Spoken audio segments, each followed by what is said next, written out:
It's the Dynasty front office, and we are building you championships one trade at a time.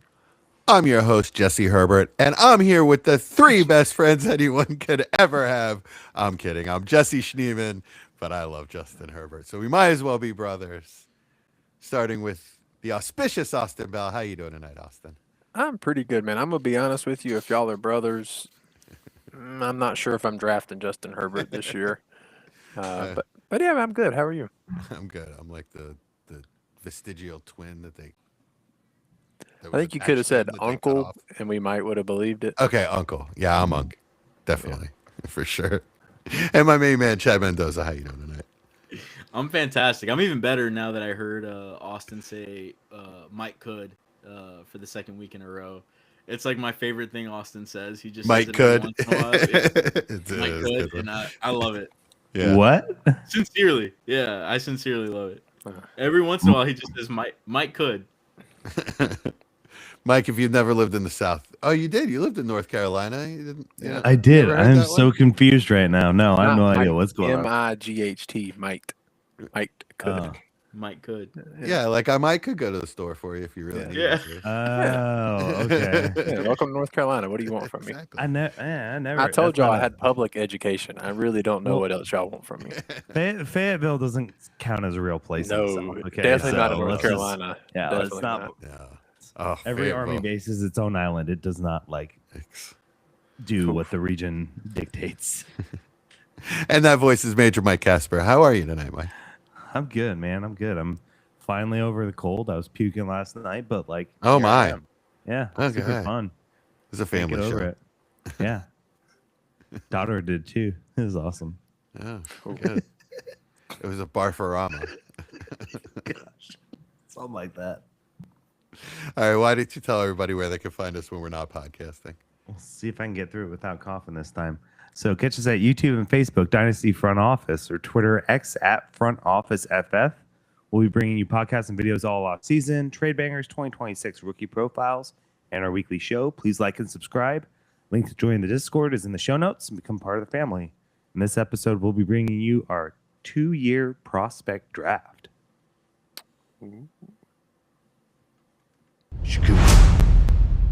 Yes, that's all we're bringing you this episode. That's it. All right, so we're smashing 2025 and 2026 prospects together, and we're doing a 2-round mock. You okay, Mike?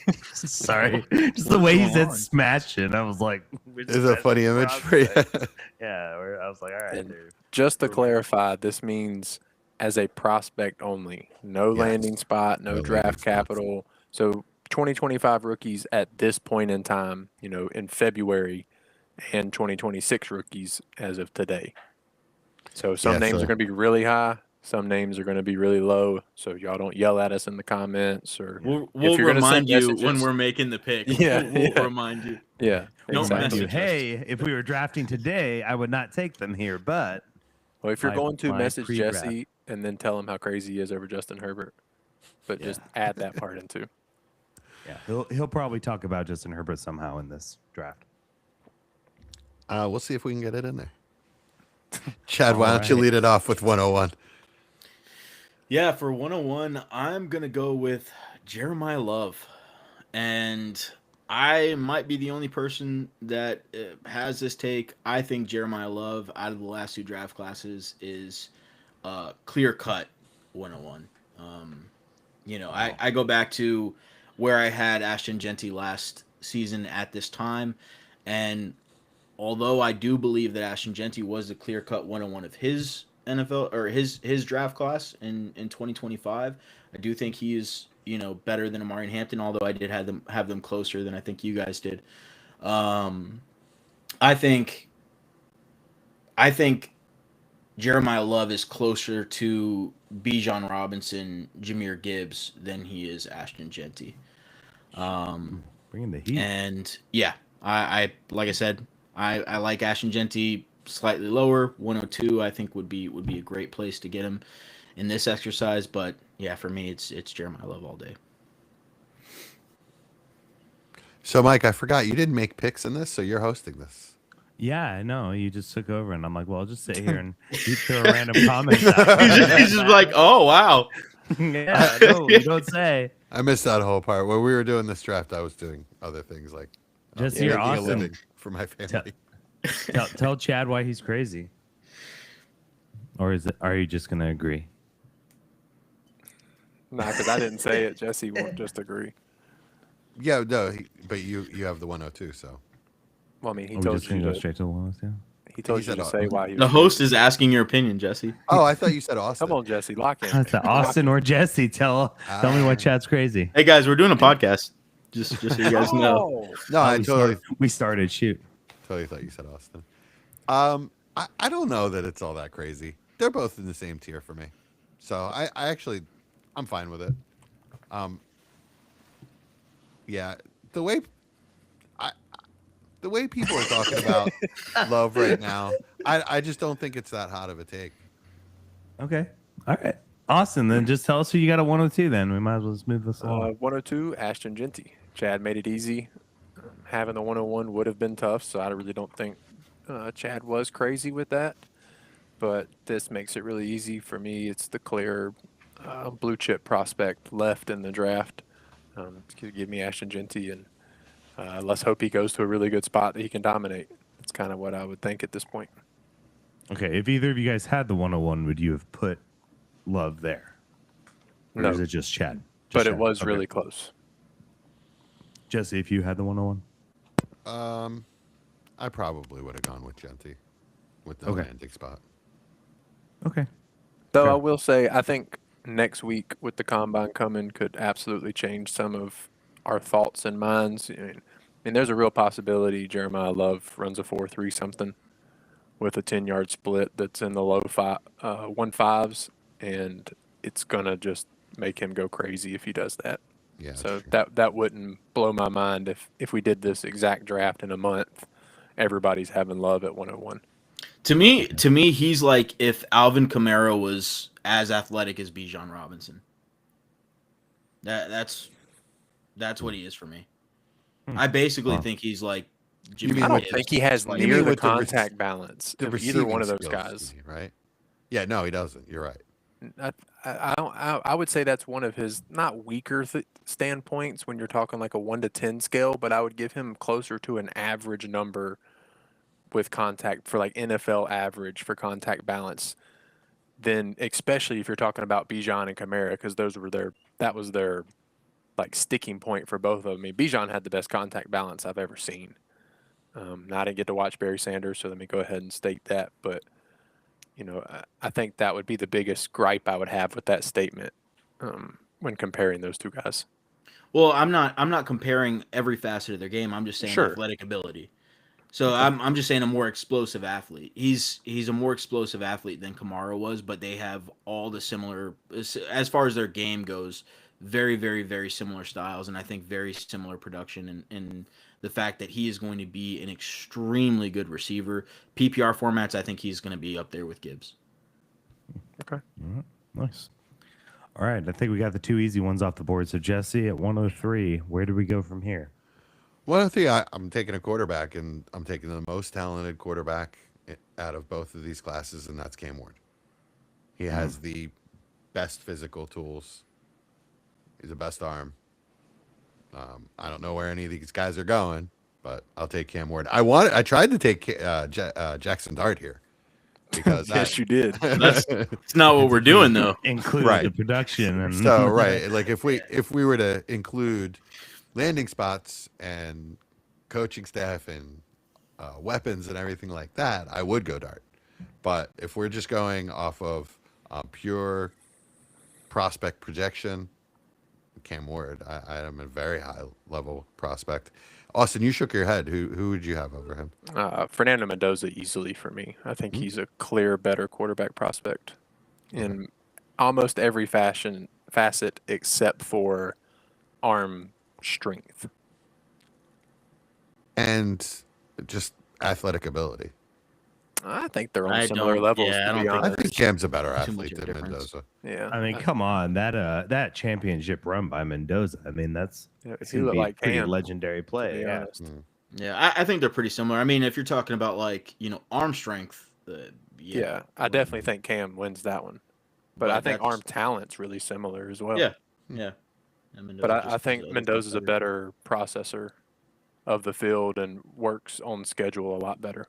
Yeah, I agree. Cam Ward's a lot better off schedule, and he makes throws that Mendoza can't physically make. Like we saw. Well, I can't talk about what Cam Ward did in the NFL. Yeah, it didn't happen. We don't care. Yeah, we're not there Right, yet. exactly. No. All right, Chad, 104. Back to you. Second pick. I'm gonna go with the guy I would have actually taken above the quarterbacks, just period, and that's Amarian Hampton. I had a pretty similar grade, between him and Ashton Genty. Ashton Genty just a notch higher, but I did have them in the same tier. So Amarian Hampton for me, 104. I love it. Any disagreement and problems with that? Yeah, I do. I would take a quarterback over Hampton. Yeah, there were multiple players I would take over Hampton, but we've discussed that at nauseum. You're So- lower on Hampton. Yeah. Hampton's my next running back on the board, but I would take Mendoza. I guess probably just Mendoza over him. It didn't end up being that crazy because Amarian Hampton consensus went ahead of Cam Ward. I'm gonna have And Cam rookie Ward drafts. pretty easily. Yeah. Yeah. Most of the time. So. Okay, so that puts us at 105. Austin, where are we going after Hampton? I'm going to go ahead and take my QB1, Fernando Mendoza. I was thrilled when he fell to 5 for me, so I already touched on why. So pretty easy for me. All right. And there wasn't anyone else you were considering here at 105? No, I was going to take him 103 if I'd have had the pick. So Okay. All right, I think it's pretty fair. I think we already talked Mendoza here. We'll do 106 and then we'll recap halfway through the round. Jesse, your second pick, 106. Yeah, I had to take a long, hard look at myself in the mirror and be honest and take Travis Hunter. I was very high on him last year. Very, very high on him because I think I was blinded by the upside. You know, I was blinded by what he could be if he just concentrated on being a wide receiver. And, you know, looking back I just think I ignored red flags that I shouldn't have. And, you know, him being such a high-level defensive player, there was always the chance that even though the reports were that they were going to concentrate on offense more than defense, there's always the chance that could change. And right now it looks like it's going to. It's not set in stone, but it does look like he's going to play more corner and just have offensive packages. But if Travis Hunter ever does concentrate fully on wide receiver, he has a higher upside than any other wide receiver in this class. Yeah, I just don't see how he could, if they're really going to focus on DB more, be able to switch back and forth as things dictate, right? Because I think, you know, because the landscape looks like, well, Parker Washington broke out and Jacoby Myers clicked really well, and our secondary sucks, so let's focus him at corner, I think is the kind of thought. But like, hey, if Jacoby goes down or Washington goes down, it's like, well, maybe we'll get him more involved now. Well, it's kind of too late at that point. I don't know. I don't know if it's that easy to. I don't know if it's too like late, that. but it definitely does stunt some of his progression, his growth. You know, the issue is that he needed a lot of development at wide receiver. A lot of his profile came from his athleticism. So them not deciding to commit the time that it takes at this point just is really rough. I mean, he could really. I didn't concentrate enough on the fact that his profile for a non-IDP league could just be an unstartable player, someone that I could have to cut in a few years. This is a question I actually haven't heard a whole lot about. What's he worth, and what are you even moving him at all if you have him? No, It's you hold untradeable. right now. Yeah, you hold right now. I mean, 'Cause I'm not opposed to buying. So I was gonna what would say, you then pay can you for buy him? for a late second? I would pay a late would pay second that. for him I would pay that, especially in this class. because it's What a about dart throw mid-second, anyway. 206. Would you pay Yep. 206 for him? Yep. Yeah.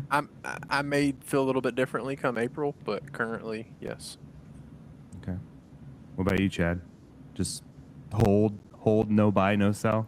Probably mid to late-ish second, but Okay. even that, I'm gonna have to really give some thought to it. I just, with the reporting the way it is now, I don't know. I mean, I don't think he's that great to where if he's only playing in certain packages, he's relevant at all.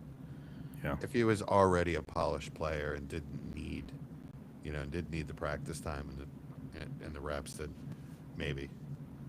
Yeah, I'll be really curious to see when the first off-season program comes out, how much offensive usage he's getting. I think that'll be a real tell to see what we can expect going forward. I wonder if they'll have him play offense in the preseason. I don't know. Yeah, I mean, Just to keep him warm there. Anyway, all right, that's enough Travis Hunter talk. Chad, I said I was going to recap. So 101, by Jeremiah Love. 102, Ashton Genty. 103, Cam Ward. 104, Marion Hampton. 105, Fernando Mendoza. 106, Travis Hunter. Chad, who do we got? 107. Carnell Tate. Okay, first wide receiver with this new class. Yep. Yeah, Carnell Tate for me is wide receiver 1 in the class. I actually would have had him above Travis Hunter. Post-draft, like when the actual NFL draft happened, I would have had Travis Hunter ahead of all these guys as far as the whole batch of wide receivers because I thought the Jags landing spot was really nice, and their commitment to play him at wide receiver, what we thought was their commitment to play him at wide receiver, was kind of the what I needed to hear.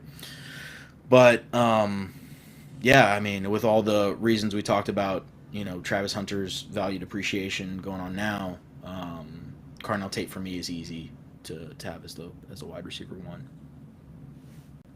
Okay. All right. Anybody? Anything else about Carnell Tate? I have running backs higher than him, but we'll go over that in a bit. Okay. Yeah, and my next pick would have been the first receiver off the board for me. And who's your next pick, Austin? 108, I took Mekhi Lemon. He would be the 101 at receiver for both classes. It would be really close over who I would have had at 101 for the 25 class. But for me, Lemon is the most polished and NFL-ready receiver between the two classes. Yeah. It was hard to pull out the bias of knowing where Tet goes and how Tet was in his rookie year. Yeah, but right?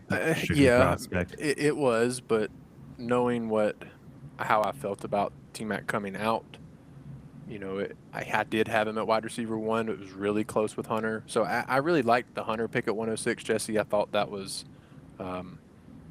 brave of you to admit that, because I remember how high you were, and I thought it was a good process. So for you to feel that and acknowledge it is right, and it makes a lot of sense. So yeah, with McMillan, it was tough, but I went with Lemon. Sure. All right, Jesse, 109. Talk about our RBs. Yeah, Travion Henderson. So I have him above any of these wide receivers except for Hunter. Okay. I had Hunter I think I had him at 103 last year. So, or 104, depending on whether I needed a quarterback or not. Because there are places that I took Cam Ward at 102 over the rest of these guys. Whether that was the right thing to do or not, I don't know. But we'll see. We'll see with Dable this year. But yeah, back to Travion. I had him as an elite talent, and or just basically right next to Hampton. Just a notch below Ashton Genty, and above the rest of these receivers. Oh, okay. Do you mind if I kind of talk about where Henderson is right now? Sure. Because I feel like he's a pretty volatile asset. I've seen somewhere he's ranked ahead of the likes of like James Cook in Dynasty, and somewhere he's like a screaming sell. What are you guys thinking? I know you liked him a lot, Austin, too, coming into the offseason. Did you have Travion much lower than Jesse has him here? No, it would have been right around there. I mean, I would have had another running back ahead of him because I had him ahead pre-draft. But yeah, I mean, it was really close for me, and it definitely was a name in discussion in this pick range. How do you feel about him now and going into 2026 as far as dynasty value? And after the playoffs, you have to be worried, at least to some extent. Yeah, that's why I'm surprised he's still so high. Well, I mean, this is prospect thing, so you're talking about for dynasty value? Yeah, he's talking about now. Yeah, we're just I'm talking about now. Yeah. Like I was curious to what quote unquote consensus. They have him at running back 9. Yeah, I just, that sounds wild to me. Oh, yeah, but looking at the names below, I don't feel It's because they're older. thrilled to right? take the other ones. I mean, Judkins with the injury, Bucky, whatever he had going on last year, Brees, McCaffrey, Kenneth Walker, Chase Brown.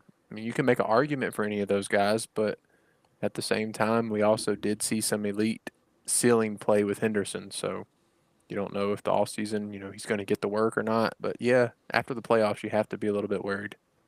I think Would- what we saw was a rookie year. Yeah, fair. You have a coach that loves veteran players and is not going to trust rookies. And one of the things, the big indicator for me is one of the big things in his profile was that he was supposed to step in and be a good pass protector right from the start.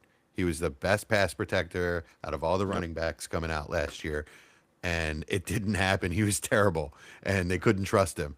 So that to me tells me that he was a rookie, and the game was probably too fast for him, or the playbook was too much for him. It is a complicated playbook, and his head was probably swimming.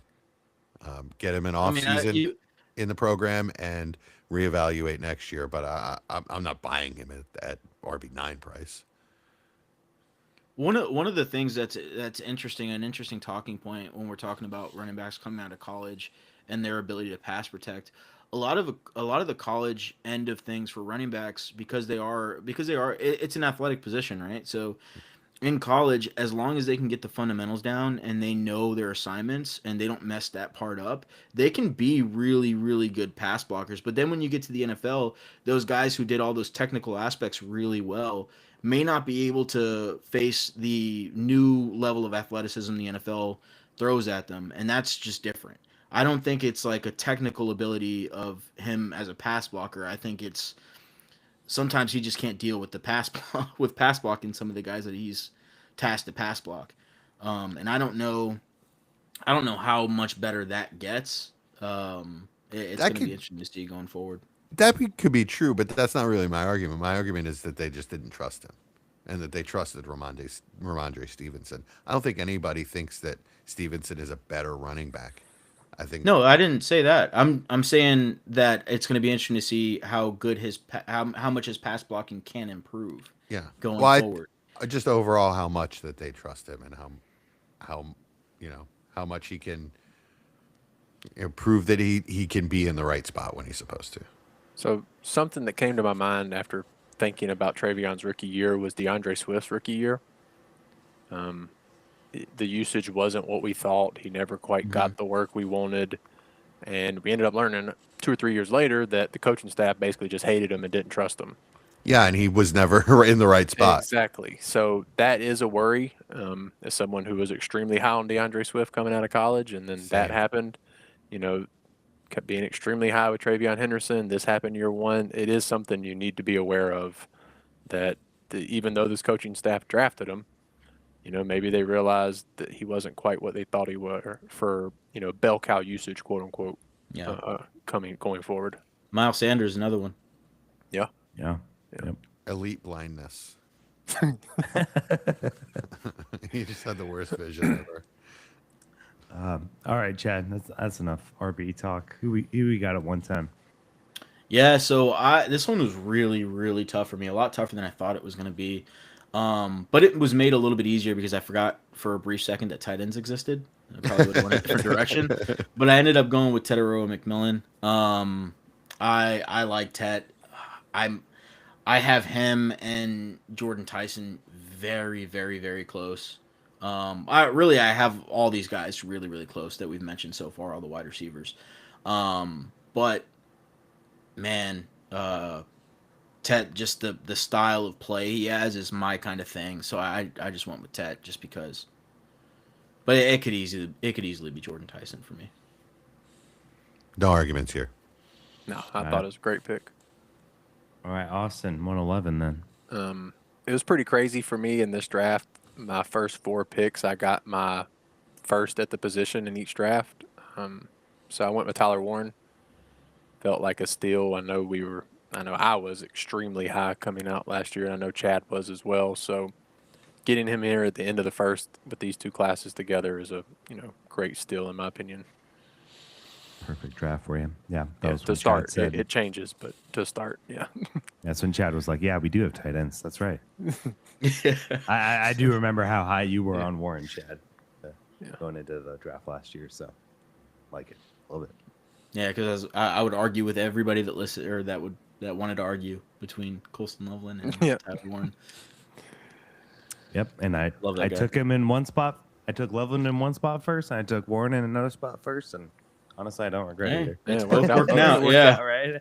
Yeah. Oh, I just want y'all to know. Listen, a friend of mine is in a startup. Colston Lovin went as the second tight end off the board.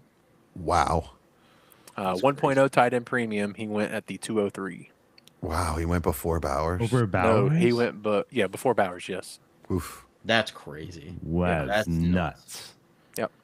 No, let me rephrase that. He went at the 302. Excuse me, the pick after Bowers, before McBride. Oh, okay. Before McBride? Before McBride. Yes. Wow. Yes.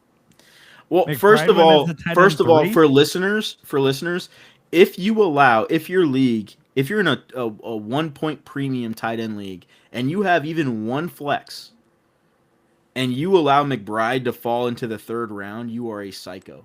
Don't let it happen. My You are friend a got him psycho. at 306.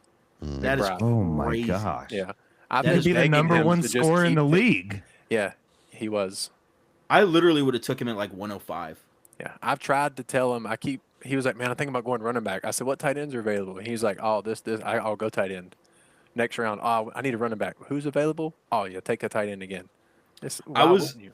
I was in a 1 point premium league it was start one QB and one super flex, one RB, one wide receiver, and the rest flexes. And it was 1 point premium at tight ends. It was the only there was no other crazy bonuses or anything. And I ended up with McBride, Bowers, Kittle, Kelsey, because I just kept spamming them. Yeah. And everybody was like, "What are you doing?" I won the league. I'm Yeah, like, Yeah. of course. guys, Yeah. you guys not They don't realize realize the difference. 1 It's, point premium. it's like a free 10 yards for Yeah. catching it. Yeah. Yep. I'm like, I'll They could figure catch everything it for else 0 out. yards and you get 2 points. All right, Jesse, close Crazy. us out in the first round. Yeah. So speaking of tight ends, I really wanted to take Loveland here, but again, if I'm being honest, I had Quinshon Judkins rated right there with Travion. Yeah, They good choice. Quinshon and Travion were neck and neck. Before landing spots, I'd have taken either one of them. So I had to go Judkins here, if I'm being honest. He deserved to be in the first round, in my opinion. If I'm going now, though, and I think Judkins proved that he has that talent once he got here. But if I'm going now with what we know now, I'd Loveland all the way. Yeah. Oh, hey, we got a comment in the chat. What the heck? Don't All sound too right. surprised. Cool. All right, so I'll recap the first round for us. We got Jeremiah Love at 101, Ashton Genty, 102, Cam Ward, 103, Marion Hampton, 104, Fernando Mendoza, Mando. All right, 105, Travis Hunter, 106, Carnell Tate, 107, Makai Lemon, 108, Trevion Henderson, 109, Ted McMillan, 110, Tyler Warren, 111, and Quinshon Judkins, 112. With the first pick of the second round. Halfway draft reminder, this is a prospect draft. Prospect, yes. Yes, so Reminder. no Prospect. landing capital, nothing like that. So just for anybody listening as a reminder. I just This read is that. what we comment. thought of the players at this Yes. point last year. Correct. All right. Chad, who's the elite prospect that you decided to start off the second round with? All right. So at 201, again, this is what I thought of this. Not what I thought of him. What I thought would happen before the NFL draft happened. I thought for sure Shedeur Sanders would go in the early first round. So any early first round quarterback, I'm picking him. 201, I would have been very, very, very excited to get Shedeur Sanders. Yeah, I don't quite understand what happened still. I didn't love him as a prospect, but he wasn't a 5th round quarterback. So yeah, I mean, I kind of understand what happened, but Yeah, it's wild. It's wild. Anyways, I picked Shador Sanders. I thought he was going to go in the top 5, top 6, top 7 picks. Yeah, didn't happen. I honestly would like. I would like to see the hypothetical time machine of he actually did go to Baltimore, and then Lamar got hurt, and he stepped in to see what would happen. I would have much rather preferred that than whatever that was in Cleveland. So, in a previous episode, Chad, we talked about Kyler Murray, and you said any quarterback that in Superflex that has a starting job or a chance to start is worth a high second. Well, he also said that has a big contract or high Okay, draft capital. Okay. Yeah. Yeah. Contract's the 'Cause most important thing. I was going to get him with Malik Willis, but he hadn't got that contract yet, so I stopped. Yeah. Okay. It's all about the contract. That's the most important thing. Okay, so Shador doesn't qualify. Gotcha. No, I mean he's the opposite, right? He's getting paid nothing. Right. So All right, Austin 202, get us back on track. Yeah, we'll go with Colston Loveland.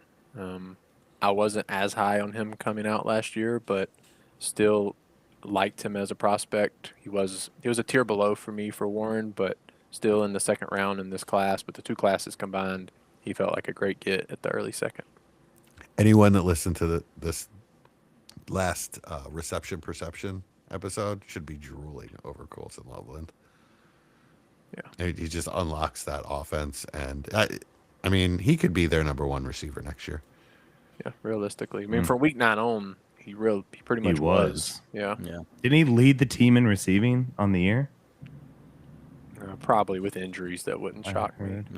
Yeah. the wide receivers were in and out, and Luther Burden Yeah. wasn't playing for a good chunk of it consistently. I mean, Cole Loveland also came on late, so that's why. Yeah. It wasn't. Interesting. All right, Jesse 203. All right, steal at 203. I got Jordan Tyson. I would be just as happy to have gotten him where these guys took Carnell Tate or Mekhi Lemon. Like, I have him neck and neck with those guys. Tetaroa. I think I'm just going to call him Tetaroa now, or Mr. McMillan, because he doesn't want to be called Tet, and I'm not going to call him T-Mac because you can't nickname yourself. So, Mr. McMillan, Jordan Tyson, 1, 2, 3, 4, 5 picks later? Yeah, really happy to get him here. He's got number 1 wide receiver potential. Yeah, that is good value. You can't nickname yourself T-Mac. Like that's like another like ball player nicknaming themselves MJ. No, come on, man. Like It's true. no, we're not doing that. That's true. Yeah, there was already Tracy McGrady. I'm sorry. Or somebody, yeah, my name is AI. And I play ball. Andre Iguodala tried to do that. If you guys remember. And he played for the Sixers at the time. It really didn't work. Gosh. All right. Chad 204. We're kind of rolling now. All right. So I'm going to go with Jadarian Price at 204. I have him above the rest of the running backs. I have him above the rest of the wide receivers. This is, again, pre-draft, pre-landing spot, pre-production. So have him above like Jackson Dart and all those kind of guys too. Jadarian Price for me, I think is the most disrespected player, pre-draft in Dynasty right now. I think, what is he? RB 31 is what he's being valued at, behind Bashal Tutin. So I don't understand that. I think he's immensely talented. I can't wait to see what team picks him in the second round, and it should be smooth sailing from there. There are worlds where Bashal Tutin has a starting job and Price doesn't. Yeah, but Jadarian Price is a much better player than Bashal Tutin is. I will say that in NFL draft talk, buzz, whatever you want to call it, he's not getting disrespected. He's pretty much universally regarded as the RB2 in this class, and I've seen most people I trust have him going in the second round. Yeah, second round to Houston would be really enticing. That would be perfect. Yeah, we do have a good question in the chat that I would like to discuss. Jesse, could you pull that up so we could read it? Is it the first chat? No, okay. No, it's besides Yeah. Nussmeier. I'll read it while they say it. Okay. So, besides Nussmeier, do you see a team really reaching for QB in this draft? A projected mid to late day 3, going day 2 instead? I'm sure there will be, like it was Shuck last year, right? That kind of went higher than people expected. I'm sure. I'm trying to think of all of them. Like Drew Allen. I think there were a decent amount of people that were thinking Shuck was going to go in that range. Yeah, Jalen Milroe was kind of thought around there, and he went a little bit later, Yeah. later-ish, I think. Ty Simpson would be the one. Ty Simpson is probably going to go earlier than day. But he's probably going to go. Yeah, he's going to go earlier. He might go day 1. Yeah, he might. Someone could Yeah, trade in. there's a world where that happens. I think it would be a mistake, but I mean, teams you make never a lot of know, mistakes at quarterback. A lot of people thought Lamar Jackson at 31 or 32 or wherever he was drafted was a mistake. So I mean, you never know. Well, I think if you need a quarterback, sometimes you just got to take a shot if you see anything that you like at all with him. If you can get him in the first round, get that extra year. Yeah. Drew Aller was the one that came to mind for me. I think he had a lot of hype going into last season. Obvious he was getting like a lot of Josh Allen comps, and then he just kind of fell on his face a little bit, and then the whole thing derailed once the coach got fired. And so I feel like that's someone could take a reach on in, 3rd, 4th round. But that's the one that stands out to me, because I don't think Carson Beck or anything like that really brings a lot of confidence to any front offices. Carson Beck's got a lot of experience. If I don't know, Yeah, I think it's kind of a douche. Oh my god, That's my opinion. Of him. I think he's a total douche. I think Carson Beck is the most consistently annoying, unimpressive quarterback that I've ever seen get hyped. He is consistently unimpressive, in my opinion. I've never seen what everybody is like raved about with him. Doesn't happen so much these days, but I don't see it personally.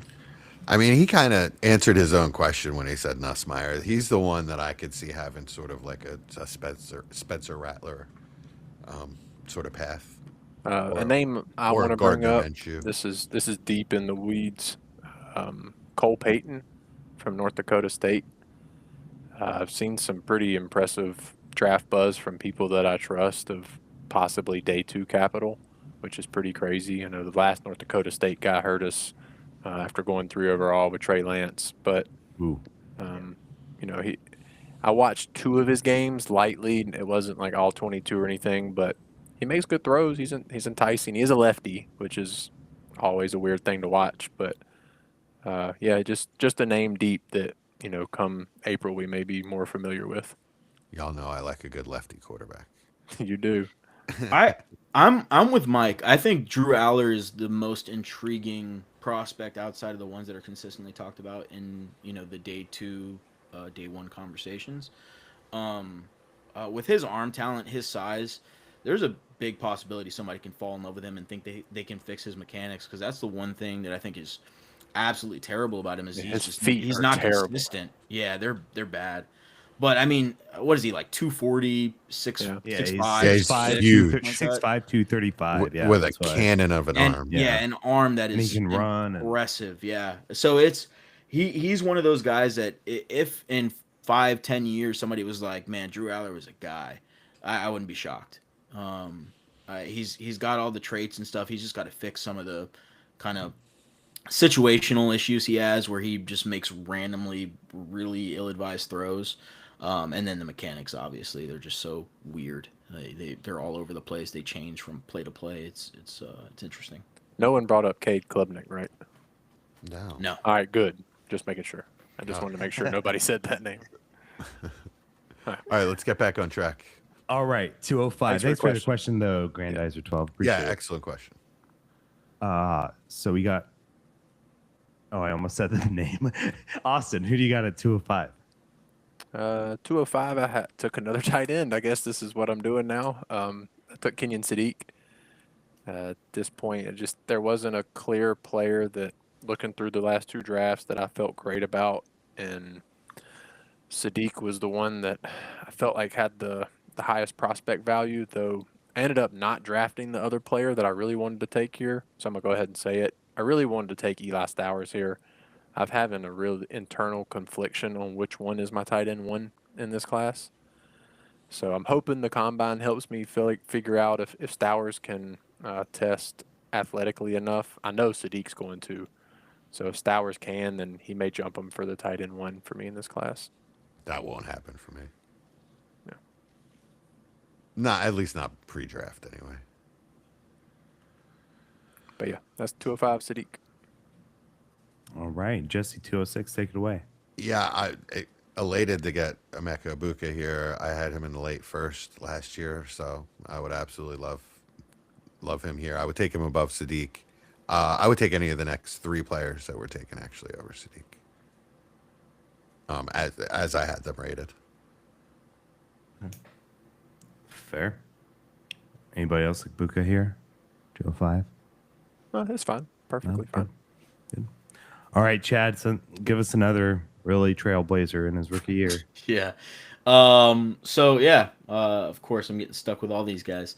But no, but this one I actually should get stuck with because I really did believe that he was going to be a productive player in year one. And Caleb Johnson, I was a little lower on him going into the or like before the draft because landing spot was so big as far as where he was going to end up. But once he was in that gap scheme, I was, that zone running scheme, I was very, very excited. It didn't work out, but Caleb Johnson for me before this time last year, before NFL draft, before combine, all that kind of good stuff, I really liked him as a pure runner. One of those things that misses. It's funny because I had like almost the exact my pre-draft running back rankings. I had almost the exact order they were drafted, but still such a huge miss with Caleb Johnson. It's I still don't understand why he's looked this bad. Maybe it is just athleticism. Hopefully there's still something there to be salvaged, but even I think the firmest believers are having doubts at this point. Yeah, I'm curious. Is there anything left? Is there any path to him getting touches next It's year? hard to predict it with as bad as year one was. It was pretty catastrophic, but I mean, never say never. You never say never. But it's best case scenario. Tomlin's out of there, who obviously did not like him. Yeah. I mean, I think running backs are free agents, right? Not Warren. Not Warren, but Gainwell is, yeah. Gainwell is. Yeah. I don't see them re-signing him. I'm pretty sure Tomlin came right out and said in a press conference that Caleb Johnson wasn't touching the ball anymore. I think he said somebody's going to be back there. I think it was after the kickoff return. Kickoff. Yeah, that's what it was. He said somebody's going to be back there, but it's not going to be number whatever he was. Gosh. Yeah. That's awful. Yeah, but I in full disclosure, I like Sadiq obviously better than Caleb Johnson now, but I'd have taken him over Sadiq, given the choice at the time. Cool. All right, Austin, tell us who Chad would have liked to have taken if he hindsight 2020. This is one I got lucky, so I'll take my pre-draft QB2 Jackson Dart at the 208. You can't. I took him like at 103. Yeah. It's just for the listeners so they know we have a group chat and we're doing this pre-production kind of work while we're just living our daily lives, and we're like, all right, let's get this started, and then pick 103 comes in. He's like Jackson Dart, and we're like, Jesse, do you even know what we're doing right now? In my defense, I was at work. Only prospect. I was at work. Well, clearly he has more value here. And I am a chef, so it's not like I just sit at a desk all day and can be on my phone. But I wanted to take Dart 101. Yeah. You hate Dart, Jesse. Don't even try to get our listeners on that. I don't even want to hear it. That's not true. I don't hate Dart. We had to talk you into Dart over Cam Ward post off season. Yeah. I'm there now. Well, we're good. Okay. We're glad. We're Good. glad Okay, there you go. at least we know somebody listens. No, but it was. I did have to debate it in my head. So Cam Ward, Mendoza, and Dart, right? If you objectively look at it, Cam Ward's now got coaching that I believe in. I think Dayball's a really good coach for him. I think that'll work very well. He'll bring out a lot in him. Dart's got really good coaching as well. Mendoza, I think he's got perfect coaching and really good weapons. It just comes down to Dart has done it in the NFL and has Malik Neighbors. So, Well, and the biggest component, at least in my eyes, the rushing upside. The rushing floor is so yes, and he has the rushing upside over any of the other quarterbacks. Sure. Yeah. So there's sorry, Austin, I just hijacked your it's all good. pick. Hey, that's all the stuff I was saying pre-draft. So I'll take it. All right, 209. Jesse. Who did I take? Golden? Yeah. Yeah, this is another one where I wouldn't take him here now, but I was very high on Matthew Golden coming out, and he ended up getting first round draft capital, but I was really high on him even before the draft, so yeah, I have to go Golden. I still think that there's hope that he turns into a pretty good dynasty wide receiver too. Yeah, they've said Dobbs is good as gone. Yeah, so that opens up. Yeah, it definitely opens up a starting wide receiver spot. He had most targets, most receptions on the team last year, right? Yeah, I'm not mistaken. Wicks is a free agent as well. So is he? I think so. I'm not Man, positive. that's fast. I'm not worried about Wicks taking his spot though. I mean, he's a free agent. You have to be able to catch to play receiver, so that is true. All right, everyone's last pick. So we got the 210 here. Chad, who did you pick for your last prospect? Yeah, so at 210, I picked Denzel Boston. He's my wide receiver 4 in the class. For me, he's in a tier of his own. I think he's phenomenally talented. I really like him. I'm probably going to be the highest on him going into rookie drafts out of us here. Actually, Mike, I don't know how you feel, but yeah, I don't even know who he plays for, Chad. You know that. We haven't talked about him yet. But yeah, Denzel Boston for me, I think he can do a little bit of everything, and the things that he does really well, he does really, really well. So I'm going to be excited to see where he ends up. I am very optimistic that he's going to be a top 20 pick. I think he does have top 15 pick upside. Austin, I want to hear your thoughts on Boston. I don't want to get into it too hard. Save it for the prospect profile. No, get into it. He feels so meh. Like, I don't see, other than contested catches, I just don't see anything. Like, Chad, were you doing any kind of tape watching with Hakeem Butler? Yeah, Ooh. yeah, of course. They remind me so much of each other in college. And I was really high on Hakeem Butler, so maybe I've been burned one too many times. But he just feels like one of those average, tall, contested catch receivers that doesn't have enough athleticism to make a difference in the NFL.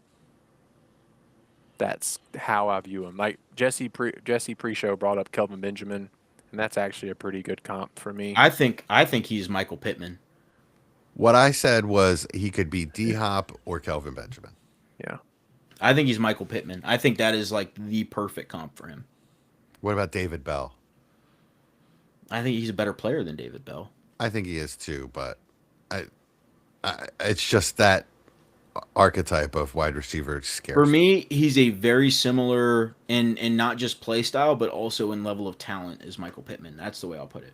I just think they're very, very, very similar players. I don't think he's going to run at the combine either. Yeah, I wouldn't if I was him. He'll run in his pro day, I'm sure. I don't think he's as slow as you guys think he is. He'll run at his pro day, hopefully. Or as you guys are insinuating he is, at least. I don't think he's as slow as you guys think he is. He's like I think he runs faster than Puka. Yeah, but I don't think he's. I mean, sure, but it's an extreme outlier. Yeah, no. But what I'm saying is, like, I don't think he's gonna run like 4.54 like D-Hop or any of those guys. I don't think he runs as slow as them. I think he's gonna be mid 5.4 is exactly what I was thinking. Yeah, that's exactly what I think he's gonna be faster than that. 4.55. Excuse me. Yeah. Or 4.55. I would say 5.4. Wow. 4.55 is exactly what I'm expecting out of him. That's what it looks like on tape to me. Yeah, that's how I think he's going to be a little bit faster than that. I mean, if he is, But then I don't really think it matters because I mean he's proved he can separate, which is the most important thing for a guy his size and with his talent ability. His separation metrics are this is not Keon Coleman. no, I agree. He's a much better player than Keon Coleman. But Well, you good news do is- have a thing for this type. That is. I mean, and more often than not, it works out. Keon Coleman, I just think is used differently than I would have used him. Even going in, remember we had the conversations over and over again. He needs to be an Amon-Ra kind of player, a big slot player. That's not. They line him up almost exclusively as an X. I said from the beginning that's never going to work. He can't separate. Right. But this guy's different. Denzel Boston does separate. He does separate. Yeah, when Keon Coleman went to the Bills, knowing what they needed an outside receiver, had all of those underneath receivers, it just killed his draft stock for me. I ended up with no shares. Yeah.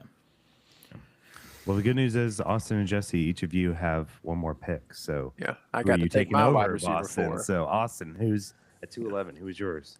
My wide receiver 4 is my clear-cut wide receiver 4 in a tier of his own. Kinda. I took Omar Cooper Jr., Indiana receiver.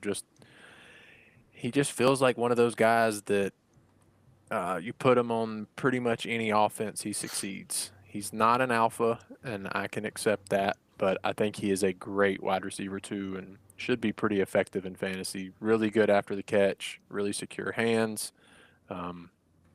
quick enough to get in and out of his breaks. Not a crazy route runner, but good enough. I think he is a better receiver Debo, is how I would view him. Do you think he's the best receiver on his college team? That's a good question, and one I haven't watched enough tape to say yes or no to. I might like Surratt better. I'm not sure. I haven't watched enough either. Yeah, but so I do like both of them. It's just I'm wondering if I'll end up liking Surratt better by the end. I think he might be a little more complete. Cooper just excites me. He's one of those guys that, I mean, I fell in love with Debo coming out, so it makes sense. Just the way he plays and runs, they remind me of each other. But I do think he's a better receiver than Debo. Yeah, agreed.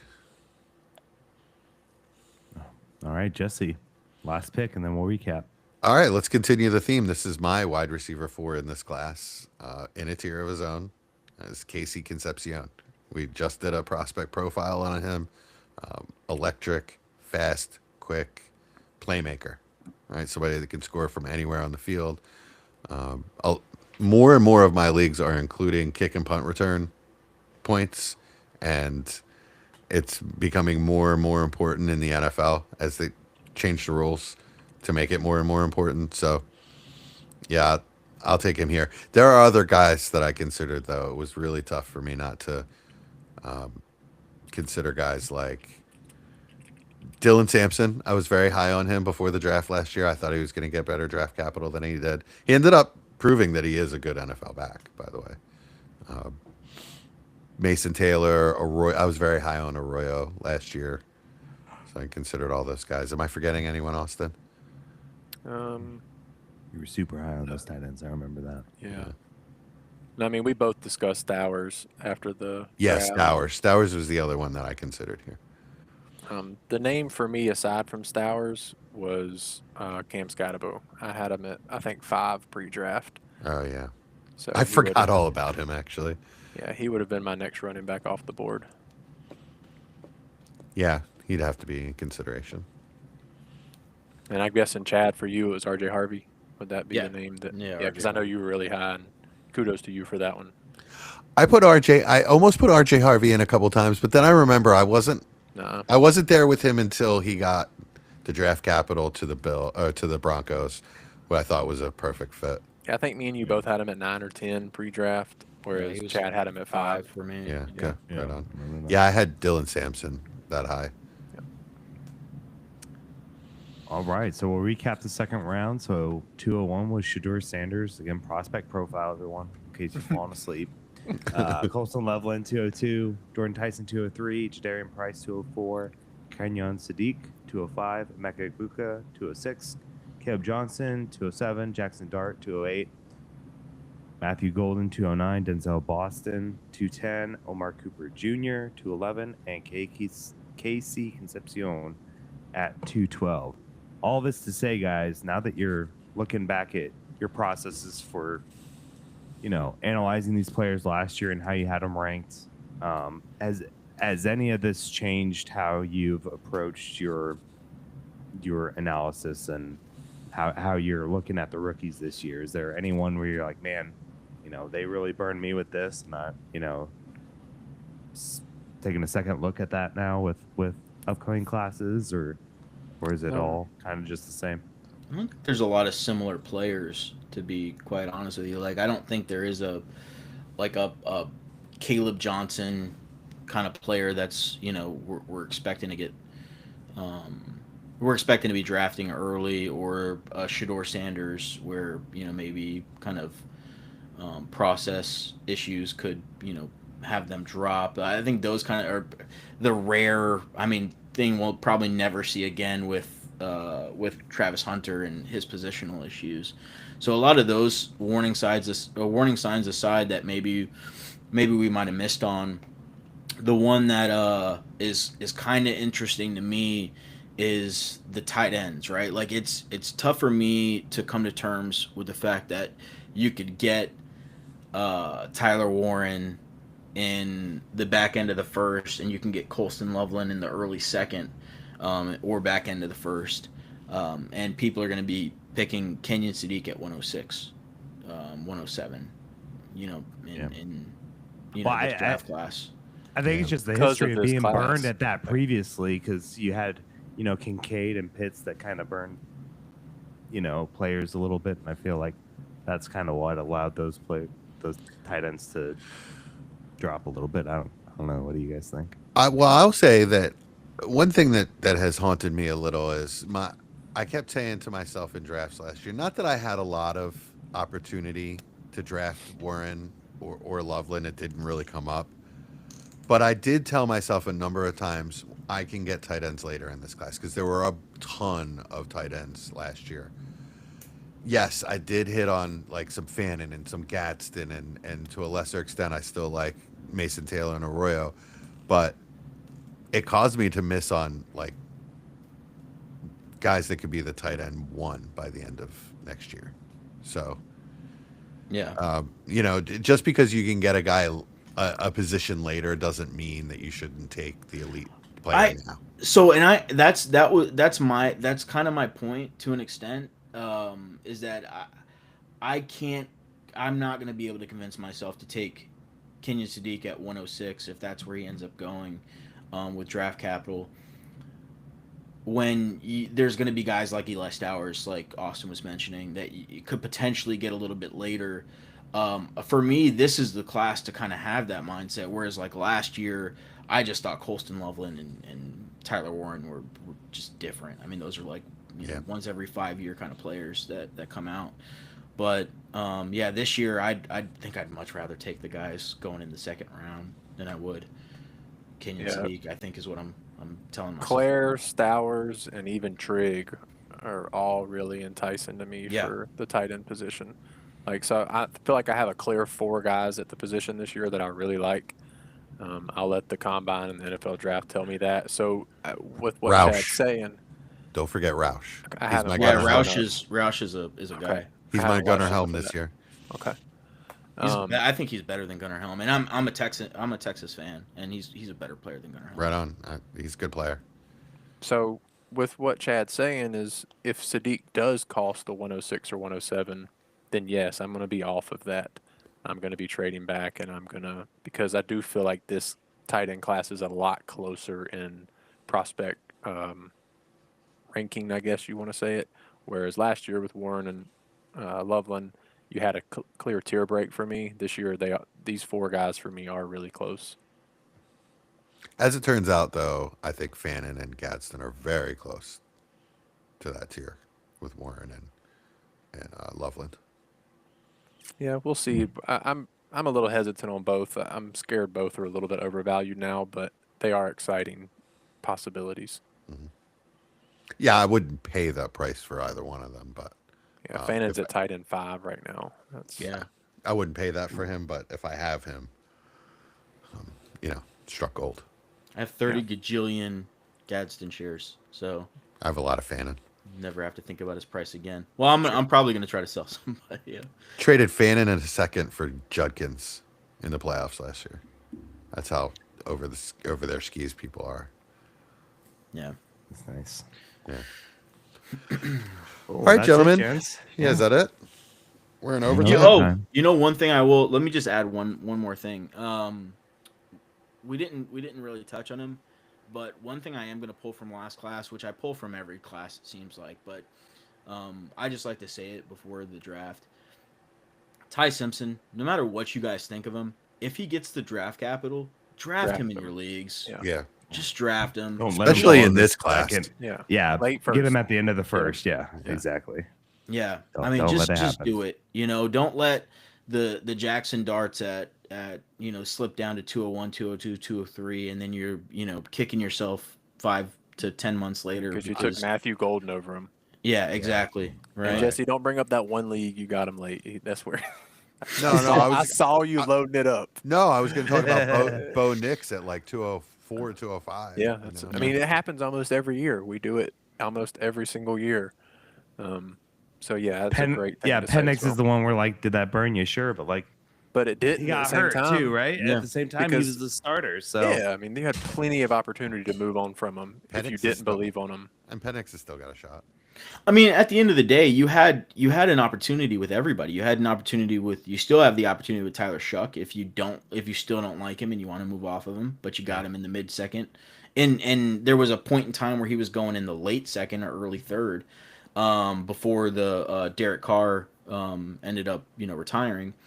And then even Shedeur Sanders, right? Like there was a point in time when Shedeur Sanders was announced the starter where you could get off of him for a pretty good price. Yeah. So there's going to be opportunities with these quarterbacks to get off of them if you don't really believe them. You just gotta take them if they get the capital. Yeah, their value is just so insulated. Yeah, even Yeah, if it's when for a they're short first round period, quarterback. it's insulated. Yeah. Much more than most of these other positions.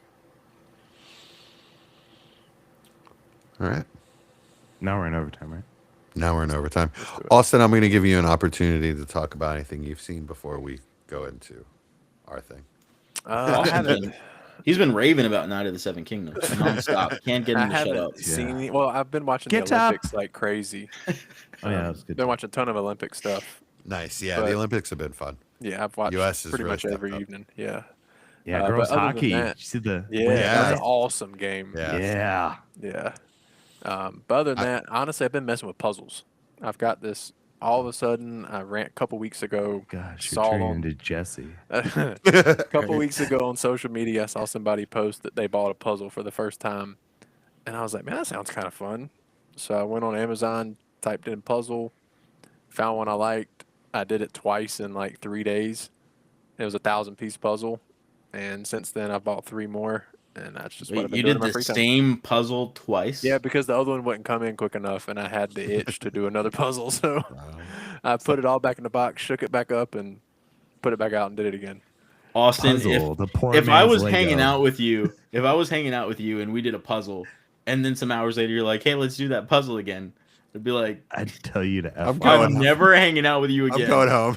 Well, I prefer hanging out. If I got somebody to hang out with other than my lady, which she enjoyed it too, I kind of made her do it, so Yeah. she ended up enjoying it. Did though. she enjoy it? Okay. I'm just At least just the gonna first say make her enjoy At it. least doing the first same time. puzzle twice in a short period of time is kind of nuts. It wasn't even a short period. It was the same day.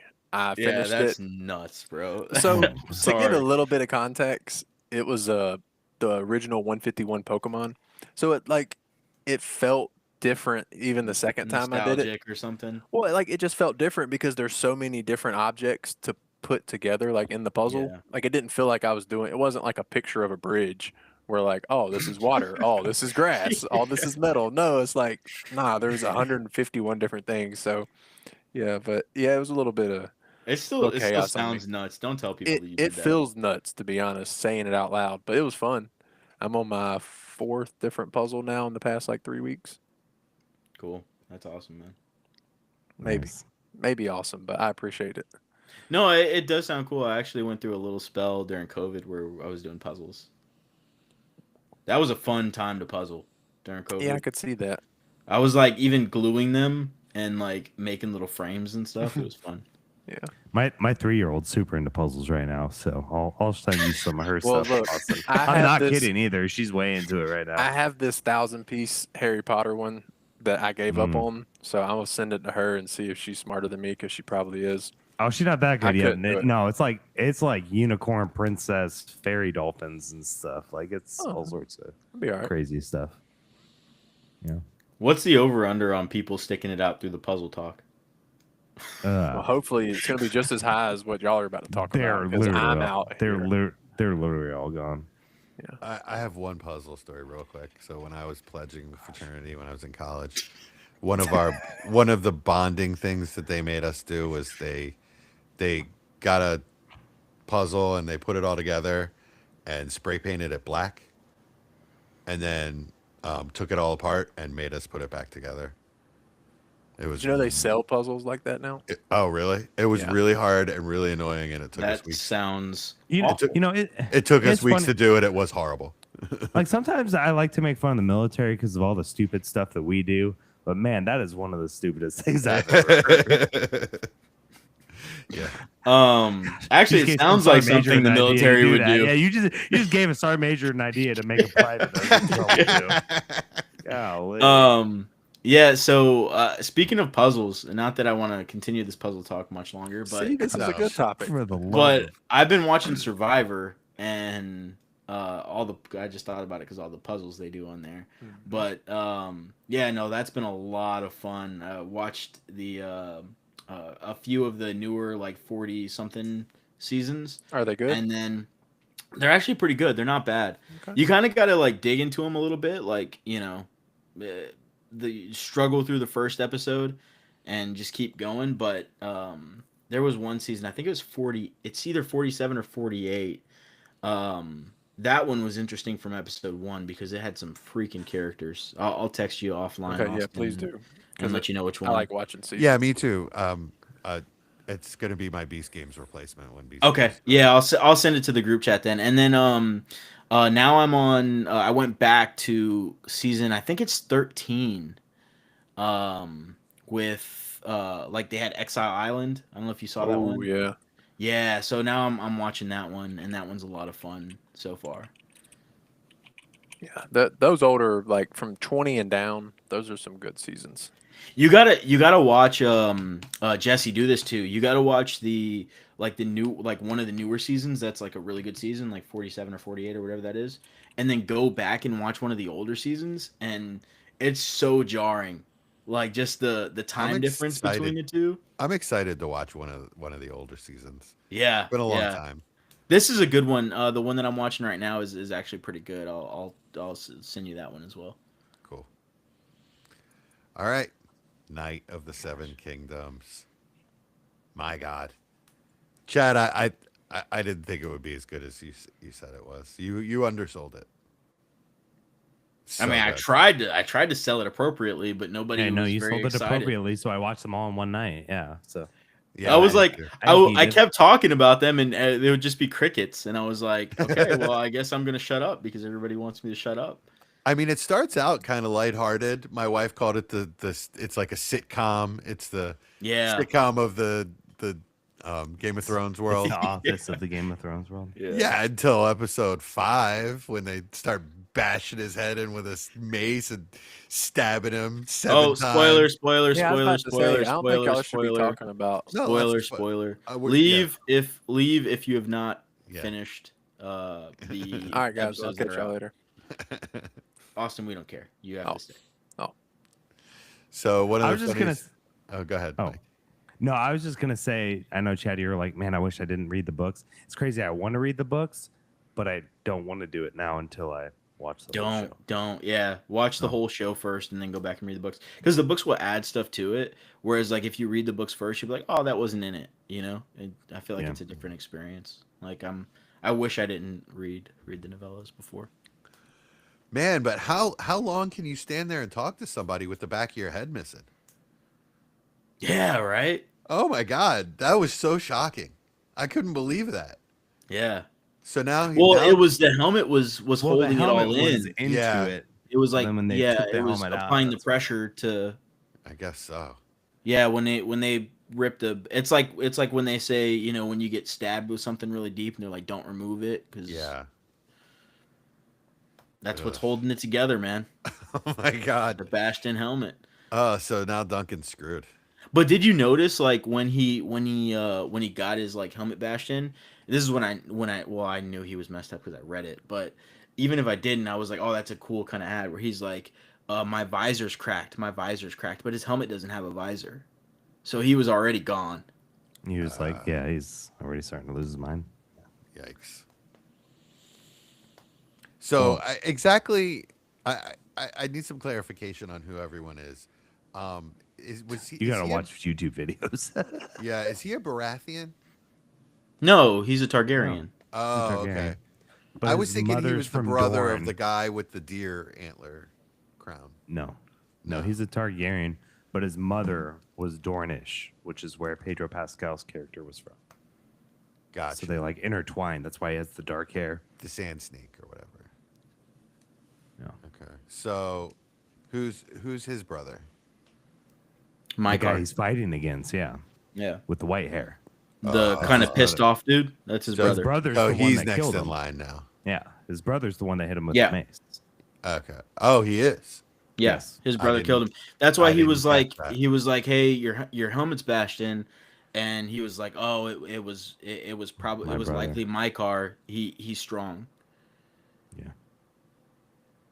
I guess that's all right though, because they were on opposite sides. So it's Yep. wow, that's crazy. He reminds me a bit of the guy. I don't remember anyone's name, but from House of Dragons. You know Damon? Yeah, exactly. He reminds me. Yeah, of my Damon car a bit. is kind of, has a similar kind of personality, I think. He But I seems mean, a I little- don't think he's as kind of like evil as Damon. Damon's kind of got some. Oh, he's not as evil. He seems more evil than Damon. So No, far. no, no. I think my car, how you can describe him is just like hard shell kind of Okay. guy. But like Damon's kind of like evil. He is super. Spoiler, House of Dragon. Oh, okay, whatever. If you haven't watched House of Dragons yet, then I mean, what are you even doing with your life, Austin? But I'm chilling. I'm doing puzzles. Austin doesn't know what's going on right now. Nah, He's I like, was thinking this is probably exactly what it sounds like when somebody's around us, for instance. Yeah, when you Talking guys about start talking Pokemon or deep something like Pokemon, that? Pokemon, yeah. yeah. This because I had no idea what anything y'all. I were glaze talking about. over when you guys do the nerdy Pokemon stuff. Yeah. yeah, but the whole premise of that episode with like the mother and everything and how like they kept that repeating essence from the beginning to the very end, it was like absolutely incredible. There's still Absolutely. another season of Game of Dragons coming out, right? That's not There- over, is it? Yes. Game of Dragons. Game of Dragons. That sounds like me talking. That's what I call it. Sorry. Yeah, season 3 is you coming and your out soon. Pokemans and the Game of Dragons.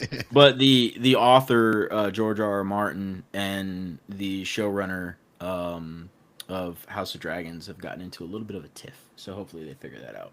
Oh, Oh, boy. yikes. Great. Sean, I'm sure that's going to make for a great season. Yeah. Well, season 2 was pretty lackluster in my opinion, but season 1 was awesome. I mean, there was a lot of. I mean, dragon- it wasn't like Game of Thrones season 8, but it Yeah. was it was. There was a lot of dragon more fighting, so than I liked season it. 1. Yeah, can't go wrong with dragon fighting. Did I mention that I started listening to the Harry Potter full cast audios? Yes, last Did I week. mention that already? What is that? Dang it. So they've redone all the Harry Potter books full, like the full book, audio book, but with a full cast. So like Dumbledore is the guy that played House. He's the voice actor that does Dumbledore's voice. Oh, Yeah, Hugh Laurie. And then let's see here. Kit Harington was Professor Lockhart. what? Yeah, you Game said of Thrones. You said Snape's voice stinks though. Yeah, which I feel bad because it's Riz Ahmed, he was from Rogue One. I like Yeah. him in that too, but I don't Yeah. like his voice as Snape. But even Keira Knightley's Professor Umbridge. So it's got some really, and the 4, 5, and 6 come out. I think 5 comes out in March. I think they come out like one a month now, but What are takes they like called 50. again? It's just the Harry Potter's the full cast audio editions. There we go. So it's got, well, it not only has like cast, so like every single person is every single, like whenever someone's talking in the book, it's a different character like talking, Yeah. right? Like someone's actually casted to play that character. But it also has the sounds and stuff too. So when like the owls are tweeting or the wand's making a sound, you can tell they pull some of the audio from the movies and things like that too. I might have to listen to that. I love it because it just makes it all come to life. Like I just finished the 4th book and I was like, man, I knew so much was missing from when I read it as a kid to what was in the movie, right? But I was like, oh my gosh, I didn't believe how much they left out of the movie. That was awesome. And it's crazy. It's already a super long movie, so. Yeah, right. So, Yeah. but yeah, really enjoyed it. So, yeah, I remember reading those books in a Barnes and Noble. I think I went like 2 weekends in a row when I was in high school and just sat there and like read all the yeah. the When books. the last book came out, I just stayed up all day and all night for like 2 or 3 days to finish it. So I didn't They're wanna go to amazing sleep. books. They're so good, and I didn't have to pay for them, which was great. It's even better. All right, we good? We're That's good. it. About to go work on the Wrong one. Still the wrong one. Try it again. Actually, no. He's gone, people. I'm sorry. I apologize. Yeah. Ladies and gentlemen, welcome to the front office. The lights are low, the boards are lit, and the Dynasty clock is ticking. From the heart of the startup draft to the championship throne, one crew rules the long game. Give it up for the undisputed architects of empire, Dynasty front office.